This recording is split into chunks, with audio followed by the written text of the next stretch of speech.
Welcome to All Things Considered, where all conversations are considered tea. We're going to be giving you our opinions on all things alleged in these streets. I'm Marco, this is Aramis, and we're your hosts. Let's get into it. So this week was full of so many events of fashion-wise. We had the VMAs and we had the Met Gala. Yeah. So let's get into some of these looks. I want to start off with the most interesting look of the night, in my opinion, and that was Kim K and Kanye West. First of all, let's just go ahead and say she ain't leaving him. She not going nowhere. Sis is going nowhere. Okay, divorce, not divorce, none of that. Sis is going nowhere. We all know Kim K is known for her iconic looks, especially on the carpets. But this year she decides to go really basic and literally all black with her husband Kanye West. Yeah. Now, to be honest, the look was cute. It was giving very much businesswoman, Mysterion. Like, it was giving you very much so, like, bitch, I'm rich, I'm here, you know, vanity. Like, bitch, vanity. Right, but the theme of Met Gala was American. All things American fashion. So my thing was, that wasn't American. What about, but sometimes you do have to ask these people, like, what does your outfit represent today? And like, I had heard some conversation on Twitter where people were saying that she's dressed like our state of America today. Like, and I'm just like, okay, metaphor. Oh, right. And I'm just like, I didn't get that when I first saw it. No. Yeah. No mirrors, bitch. Right. That was an interesting look. To be honest, it's giving me very much so I'm mourning. I'm on the loss of my relationship. It's kind of giving like, I'm not even here. I'm on vacation with my man. I'm on vacation with my ex-husband. It's crazy that you say that you think that they're going to stay together. I forget who I was watching, but I came across somebody who reported that he unfollowed everybody, including Kim. And I want to say he Kim was only following her, I think. He unfollowed her as well. Now, I could be wrong, so I'm just going to say allegedly Kanye unfollowed Kim. But that was the last thing that I heard after the Met Gala and all that went on. So, we gonna keep our ears to the streets, girl. Girl, anyway, so the next look that I want to talk about is the rockstar girlfriend aesthetic that we got from Kourtney Kardashian and Megan Fox. When I tell you, the girls did that. Okay. They did that. Right. Understood. Right. They understood that one. Check that right off. I felt like the whole rockstar girlfriend aesthetic really kind of like took over the red carpet. Like all eyes was on them. I really thought that was a very interesting look. Now, Lil Nas, he graced the carpet twice. Yes, he was on week. the VMA's red carpet, and he was also at the Met Gala. Now, if we could just take a second and get into it, the first one I'm going to have up is the Met Gala look. Okay. Which was really cute. I was really digging the gold. It was giving you, bitch, I am that girl. You know, I'm putting it in your face. Be mad, Lil Boosie. You know what? Lil Nas is a beautiful human being. He is. He's I very must beautiful. say, he is a very beautiful man. Like, the face. All of it. It's the whole all body, there. the personality.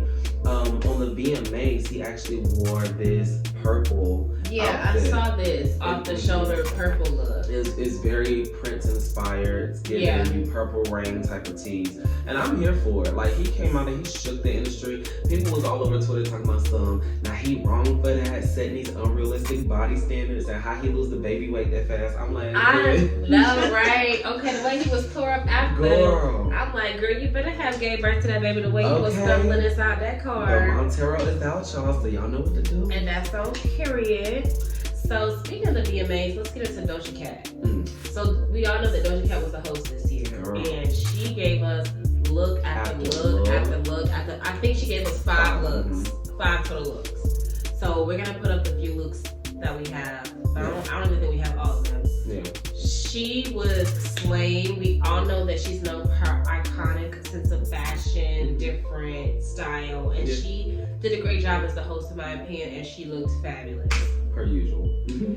So, since we're on the topic of the VMAs, our good sis Normani performed this year.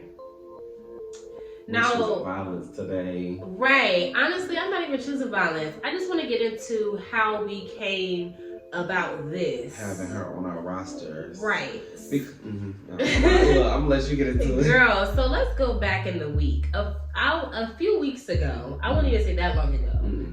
A good week. People maybe. People were like, Normani, like, what's the tea, girl? Like, are you at the VMAs? Are you gonna be nominated? Like, what's going on? Like, you ain't said nothing about these VMAs. Are you performing? Yeah. And Normani said, girl, I have yet to be contacted by anybody from the VMAs. Like, I don't know. Like, I don't know anything. And I personally feel like that was her way of saying no nicely. Like, you know what? Nah. Because respectfully, let's be real. Like, if you was really a part of the VMAs, you would have been contacted months ago, just like everybody the fuck else that was contacted months ago. But, you know, and it kind of sparked up somewhat of a Twitter riot where people were just literally adding the VMAs, like, let Normani perform. Let Normani perform. And when I tell you she performed 8, left no crumbs. Like, yes, ma'am. Yes, ma'am. Again, so, you know, some people called it begging. I didn't see it like that. I just saw it like, you know what, use what you got to get what you want, girl.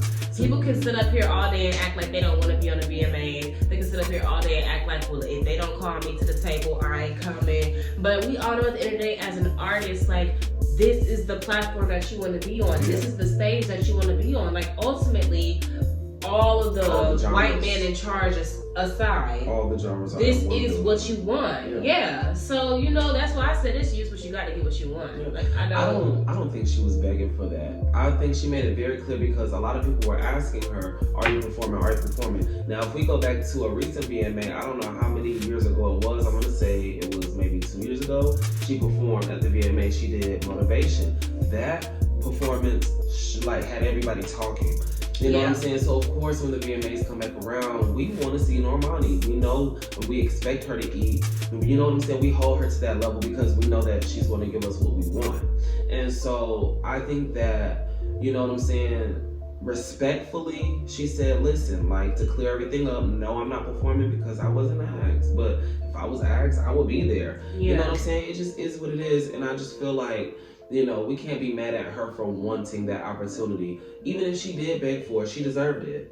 You know what I'm saying? She deserved to be on that stage. I don't think she begged for it. I don't see it like that. I see it like the fans. It was the fans who came. My favorite has gone unnoticed for too long. And it's not even just this. She's been snubbed and looked over. And you know what I'm saying? I feel like she gave them exactly what needed to be gave, so that the next time that she's considered, right? She's considered in the following up round. And they are, and to be honest, the next VMAs or the next anything that comes around, if she's not considered for it, we already know what's tea and where y'all stand. You know what I'm saying? Because we already saw what we need to see. And y'all see that y'all see who we want to see on our stages. You know what I'm saying? You see that we're going to pull and get the people that we want to see performing to perform. So let it happen again, girl, Miss VMAs, and we gonna know where we stand.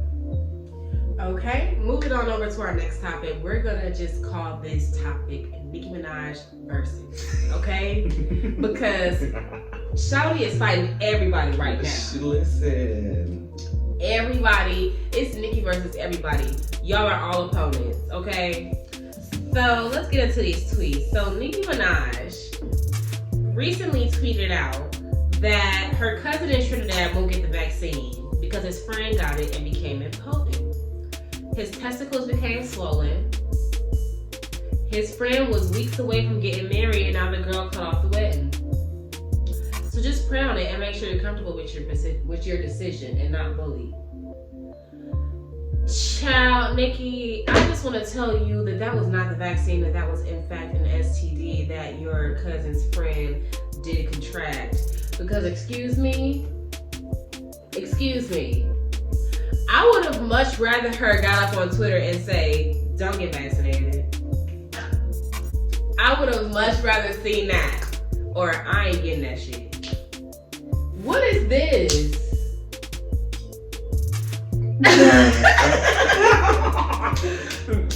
Nickel.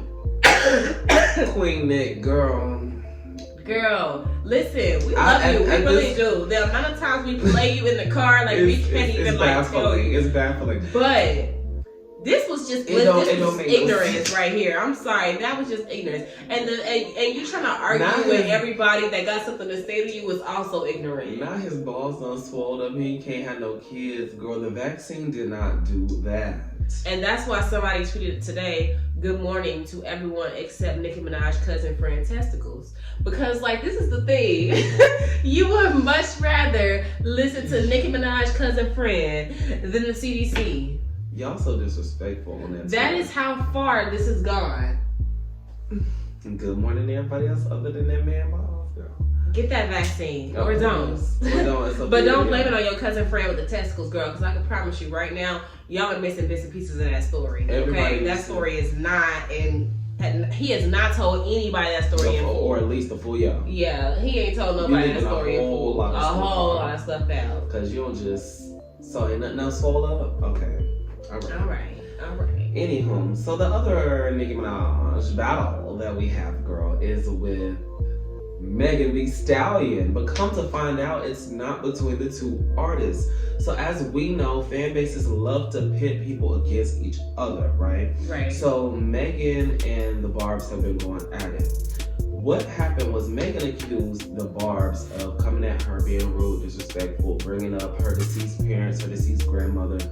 And, you know, that is a trigger for her that, you know, kind of strikes a chord with her as it should. You know, all of that is still fresh.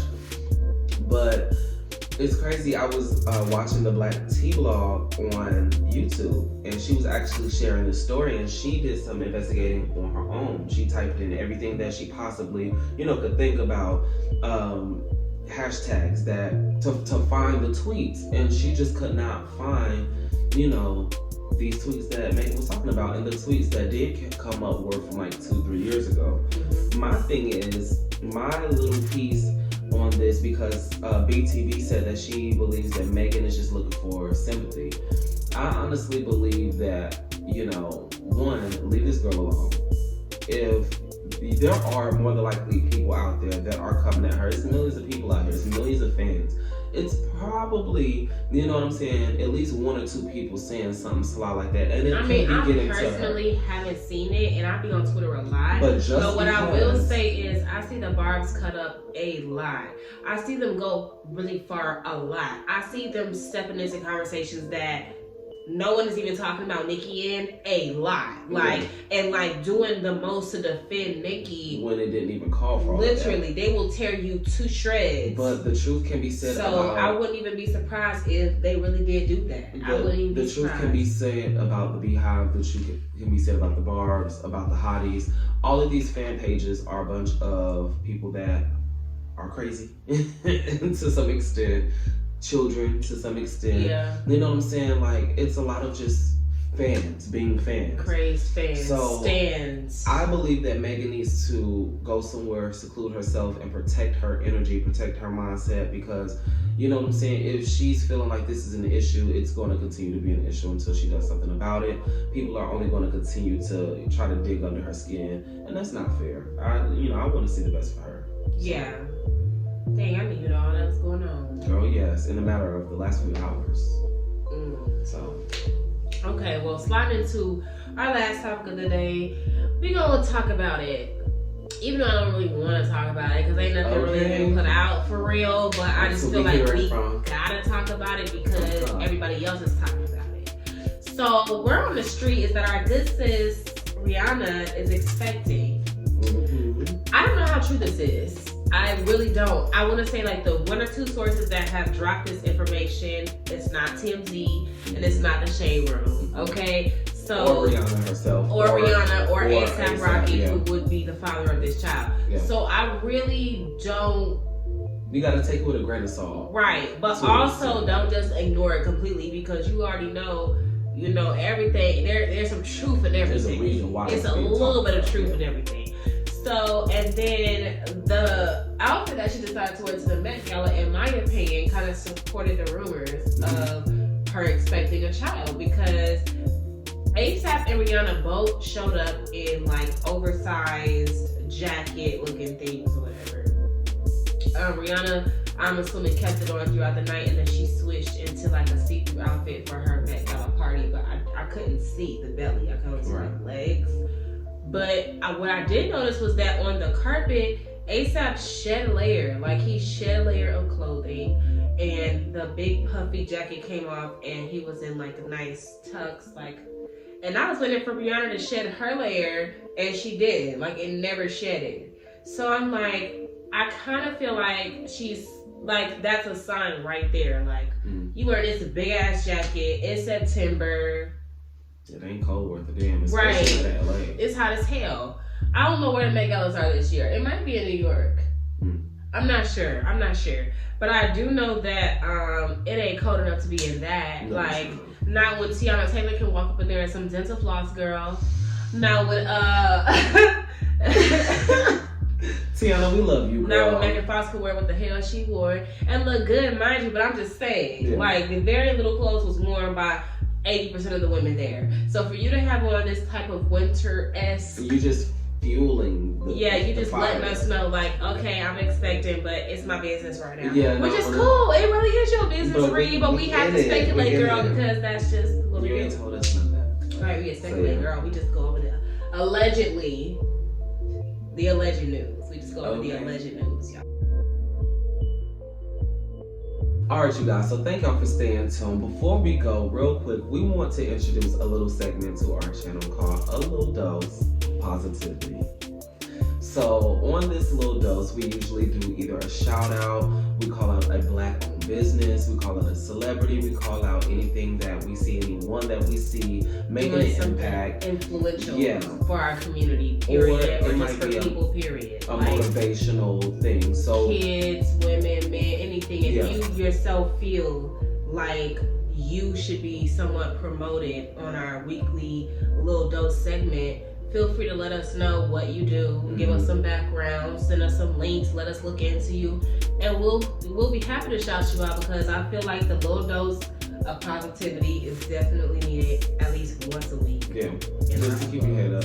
So our little dose for this week is going to be Lil Nas X. So although he looked amazing at the VMAs, he looked absolutely stunning at the Met Gala. Of course, with a lot of fame and notoriety comes responsibility. It comes the naysayers, the people who, you know, are always in the back nagging and with the most to say. Yeah. So he's been doing very well. He actually won Video of the Year. Yes, and that's like the biggest award at the VMAs. So he won that, and his competitor nominees were the Cardi B and Megan WAP video, the Doja Cat and SZA, I think it's called Kiss Me More video. There was The Weeknd and the Ed Sheeran song, and he definitely won and blew everyone out the water. So to see that win from someone that literally gets so much negativity, it really just hit me different. Like, I'm definitely not in the LGBTQ community, but I definitely consider myself as an ally. And I just feel like Lil Nas is constantly beating up with just like people's ideals, right? Like, I would never raise my kid this way, or you're forcing it on us, and our kids have to, like, he has to hear that, and he doesn't even have a child. Like, he's not responsible for your kids, but he has to listen to you every single day tell him how he is responsible for your kids. And you know, like, he faces so much backlash from just people in the industry, people that are supposed to be brothers to him in the industry. I saw a tweet the other day where they were like, all of these white features on Lil Nas album, there are no black people featured. And then he's like, I wonder why. Isn't it because they probably don't want to work with me or something to that sort? And I thought about that, and I was like, you know what, it probably is a lot of us that don't want to work with him because of the little boosies and everybody else. They got this stigma on him because what? He's gay. So, like, he's literally selling so well. He's making great music. He made a freaking country song with Billy Ray Cyrus, which is literally Boosie could never. Like, these are things that we have been trying to achieve for years. He's breaking records for us as black people. And as a gay black man, it makes me happy to be able to see him on that stage doing what I want to do. You know what I'm saying? One day, just living in his truth, living in his life, making people sick, like absolutely sick and mad in the process. I commend it. So, you know, for this week, we gonna try to do our thing, keep it positive, keep keep our heads up and stay in our bags the same way Lil Nas X is in his bag. And take this as a message, like it does not matter who or what, from what the negativity comes from. It does not matter. Keep your head up, keep pushing, and you go win in the long run. Yeah. He blew all of his competitors out the water. Yeah. Even though these specific people may not have been the people to tear him down, he still won and beat everybody else, right? Without even competing with them. So really, like, Boosie is somewhere punching the air right now. Girl, when them pregnant T.I. somewhere punching the air right now. Listen, that's a whole nother conversation for a whole nother day, y'all. Anyways, thank you for watching. Again, I'm Marco. This is Aramis, and we're your hosts of All Things Considered.